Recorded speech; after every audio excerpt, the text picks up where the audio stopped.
Wi-Fi, I'm sick of it now at this stage. We're going to try it once more. If it cuts out again, we'll have to leave it with Murph. But it's really interesting to hear the stuff he has to say, especially about Keno and the boys. So we'll give it one more shot and we see. But the out fucking Wi-Fi. But anyway, what can we do? There's not much we can do, to be honest. But we'll go with a shot. Just waiting for him to join in again. And we get chatting again. So, Murph, how are you? Now I can see you. Okay, that's better. That's better. Yeah. We're having a nightmare with the Wi-Fi. Has it been the same every night? No, every night's been great.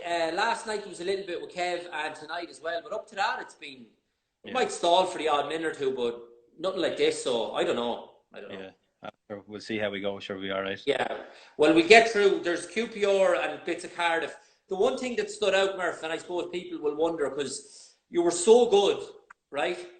But here, I'm going to go into about the next 9 years, right? And I played more games and goals than you did for the next 9 years. Yeah, look, I know. I ended up leaving Ipswich anyway, and I remember having a conversation with Neil Warnock. QPR just been promoted to the Premier League.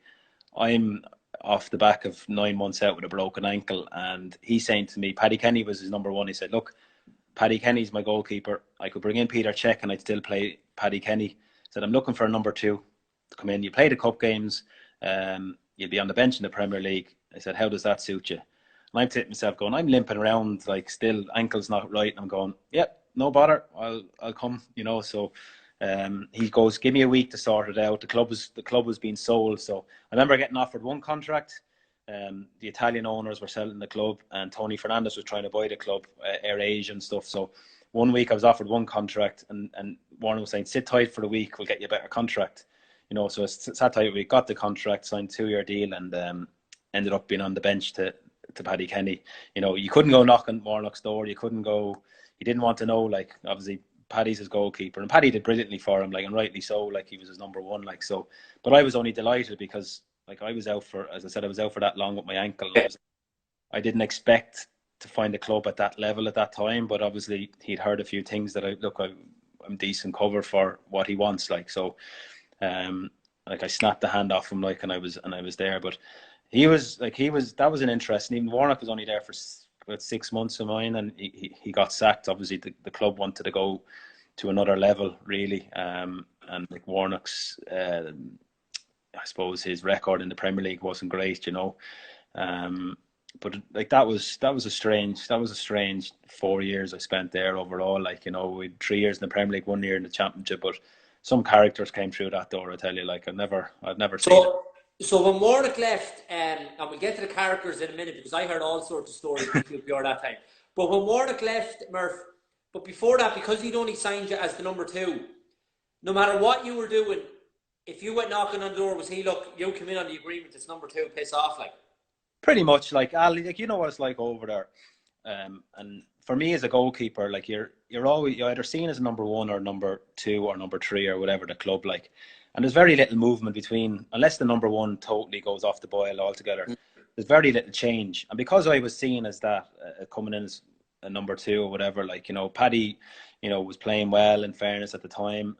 He was always quite, no matter what was going on in front of him. But I was just seeing it. But I was happy to be there, and I was still probably getting over my ankle. And I was just happy to be involved, finding my way back, and I started hitting a bit of form, and everything was going well for me. Like, I know what you're saying about the games, like, but over the next 3 or 4 years I was there, like, I had Paddy was only one season, then he left. Rob Green came in the next year, with Mark Hughes as manager. 3 weeks later, Julio Cesar came in from Inter Milan. So suddenly I have an England international and a Brazilian international in front of me, so I'm thinking, going, right, where do I stand here now? And Mark Hughes said, look, I like you, brilliant on the training pitch, whatever, like, but, like, I want you as my number three, like. And I'm like, Rob Green thought he was going to be his number one, and Rob Green ended up being his number two. So that was a shock to his system, so you bring in a keeper at that level, and then you go again with wages and like the career, like, probably both them lads have had, like, in the games they've played or whatever, like, I was never ever going to get a look in. So it was that way. I was with Greeny then for a couple of seasons then. So, like, I played 12 or 13 games in them 4 years. as you said, I know. To me, Murph, like I don't really. You look at the games, and I was only when I was looking at it today, and I'm saying to myself, "Fuck!" But I know how good you are, so. But I completely understand what you're saying as well, and what I wanted to ask you, I heard stories that when that Julio Cesar came in, that he was getting helicopters to training and all sorts, and like I heard the stuff that was going on at QPR that time was just madness. what like I didn't see him land a helicopter on a training pitch now, but he did have he did have a, I don't know how many bedroom penthouse over Harrods in Kensington, so the club were looking after him quite well. But Julio was like a lovely fella, gentleman, like, but terrible at training. Like, you know, we'd do a set of volleys and he'd be on his hands and knees, like, but put him into a game, like, until he got beat for that first goal, he was incredible. Like, I've seen him in games, like, could be 30 minutes, could be 70, 80 minutes where he'd be unbeatable for that amount of time. And then as soon as he left the first one in, his heart kind of went out of it, and it could be 2 or 3, like, but like he was unbelievable to watch in games. Like, training wise, it wasn't him. He was at the end of his career. I think he was kind of caught it into coming to QPR because of the location. They were promising like that we'll be challenging to win the Premier League and stuff like that. But the club literally survived the year before by the skin of their teeth, and then like they've gone the other way in the other level of what they are trying to achieve. Like, and it was never going to happen that quickly, not for a club like QPR. Like, you know, but there was mad characters. Like, there was like a lot of senior pros, but lads that like were there for the money. Like, Okay. just were there for the money. Like, and you had a big split in the group where we're done really well for QPR to get them into the Premier League, and got rewarded slightly with new contracts and whatever. And then you have lads that are coming in on double or treble their money and not showing any care at all to the club, like, and just turning up and doing what they want to do and not abiding by rules and not following instructions from managers, and, you know, not turning up for treatment and stuff. So it was weird. Like, it was weird. There's a couple of them I wanted to ask you about. Well, obviously Redknapp as a manager, but there was a lad there as well, unbelievable ability, right? That Adel Taarabt. What was he like, Murph? Again, like, he should have been playing for, like, and I've spoke to a few lads about this. He should be playing for Barcelona. Now he's at Benfica now, and he seemed to got like another chance at his career. Like, I think he left QPR and signed a 5-year contract in Benfica and played the last 3 or 4 years in the reserve league over there. Like, you know what I mean? So with that lad has so much ability, but I think big downfall was like his attitude wasn't great. He wouldn't be my most favorite person in the world. Okay. He's not. He was never that kind of nice lad you'd want to kind of go for a cup of tea with or whatever. He wasn't that way, but ability wise, you know, it was incredible. But like, they gave him a new contract, like, on double his money or whatever. And I remember he walked through the door and he goes, like, after signing, the lads were like, "Oh, congrats, Adele." And he goes, "Oh, I'm rich." And I said to myself from that day, like, that's him done, like, because he just went off. Just got heavier and heavier and heavier or whatever, like, and couldn't sustain what he was doing, like, because people just like hanging off him, like, they go into London a night out and they have hangers on. You know what it's like sometimes with that scene, like, people are throwing the money around or whatever. But ability wise, if he had a good head on his shoulders or good people around him, like, he'd be playing. In my opinion, he'd be playing for Barcelona. Like, he's unbelievable. Like, You could see that in the games. He was amazing talent, but he looked like as you mentioned there, like a bad egg or whatever. But the other one then, obviously Joey Barton was there, but you would have known him from Man City anyway, Murph. It's hard to say, does Barton, is the perception wrong of him? Because obviously he lets himself down from time to time, but as he was kind of looking to transform himself, I was kind of starting to give him the benefit of the doubt and stuff. Is he a good lad? As you said, I started out with him. I know him a long time, like, and I always got on with him well.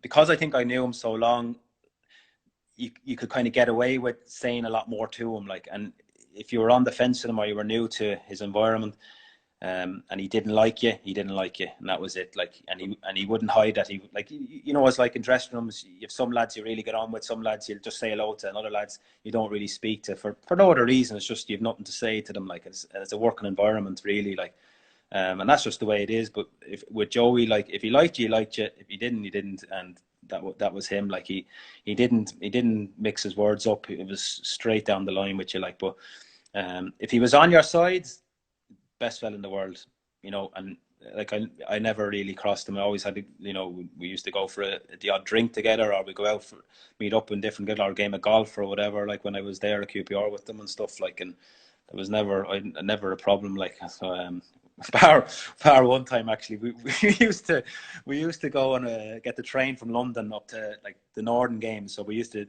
club used to get a carriage and we all on the carriage or whatever.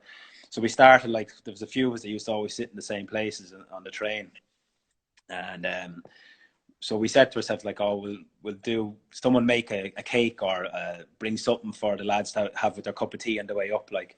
And I remember one, it was Joey's turn or whatever, and he made this lovely looking cake, like, I can't remember what it was now. It was like bread or like banana bread or something like that, you know. And he cut it up for everyone, and everyone's like that. And it was like the worst cake ever. Like, it was so salty. And everyone's like, bloody hell, Joe, like the salt you're putting on this, like, is incredible. And he was fuming, like, So we started winding him up a little bit, as you do, like, you know, when getting on to him, like, oh, could never bake a cake for the lads. And he was going on about this cake all week, going, oh, it's going to be the best cake ever or whatever for you to enjoy on the way up, like. So it got to a point where he just, like, you could see he was fuming with the lads winding them up, whatever, like. So he just got a plate, and I think I was sitting opposite Clint Hill maybe at the time. He just got a plate and threw it at us, and a missed goal was went and then smashed against the thing, like. So that was how quickly he could change, like. And then 5 minutes later he's back. Yeah. And sorry about that or whatever, like. But he was just like he was one of his big mates, Clint Hill, as well, wasn't he? Yeah, they still are. Clint's his assistant at Fleetwood now, so they seem to be having a season. Obviously, Paddy Madden's there with them. He's their top goal scorer. He was at Bowes with me for a season or two, like. But no, as you said, like, look, it's his character, it's his personality. Like, you know, he has let himself down from time to time, and he'll be the first one to hold his hands up and probably admit that, you know. But like, none of us have a perfect record, Al. You know what I mean? So it's easy to point the finger, but I think if we all look at our own actions over the course of our lifetime, like, there'll be things that will be disappointing in what we've done as well, like, you know. So look, he's a good lad, and he had a good career, and he's trying to carve a managerial career himself now as well. So how high he'll go, I don't know. Like, if you know Joey, he always used to say about Mourinho, like, you see Mourinho, top manager, he never played the game. I've played at the top level and stuff, like. So he believes in his own ability, he's confident lads, like most Scousers are, you know. They're confident lads. He seems very confident, yeah. He is, like, look, he backs himself up, like. He's no, you know, you have to kind of half admire that side of him. I wouldn't always agree with the stuff he's done, and I don't think many people would, but that's Joey, like. And you either want to be involved with that, or you don't want to be involved in, or you want to associate yourself. People, you know, make a choice, you know. But you know, as a fella around the dressing room, I always got on with him fine, like, to be honest. Okay, Murphy, you've been great with your time. I know we're having the issues with the Wi-Fi, but we seem to be back. I've no plans for a few weeks. You're grand. We're sitting tight. No, it's great. It's just pissing me off that it keeps putting in because the chat's so good. But because that's what people want to hear about, the Joey Bartons and Roy Keanes and the stories and different things. But, and especially your experiences, and you're speaking so well about them. But the Portsmouth thing then, because a lot of people want to know, Murph, because as I said, you're so good, and even now I was at the match a couple of weeks ago and you were still unreal against Pats. So for that period, and now that you're explaining it, I think it's good for people to hear those explanations as to why, I suppose, you didn't play more games. But Portsmouth, you did play 21 games, but then how did that come about that you played so many games, things maybe are on the up again for you? Was it because Mr. Warner came calling again and an opportunity to go back to Cardiff? No, like, look, I know people talk about the amount of games I haven't played, I suppose, over the last 8 or 9 seasons, but I mentioned the goalkeepers I was up against at QPR. You know, I tried to get out and loaned a few times, and it was never happening for me because I was generally on the bench, or I was, especially when Julio and Rob were there, like, Julio was injured every second game, like, so he'd miss a couple of games, I'd be on the bench. So it was never a possibility for me to go play some games. You know, I wasn't allowed. Told this, I was like, look, we can't let you out because we'll have to call you back after a week, or we'll have to call you back after 2, because we can't rely on Julio to stay fit. So basically, obviously, the club got relegated that season and they just wanted a fresh start. So I was out of contract and had a conversation with Les Ferdinand. I was like, look, it's best you move on. You need to go play some games. I was like, grand, no problem. They were kind of trying to bring the age group down a little bit as well, because there was a lot of senior pros and a heavy, top heavy wage bill as well, that they wanted out. Not, I wasn't top heavy, but there was a lot of lads they wanted to change, like, you know, so Portsmouth came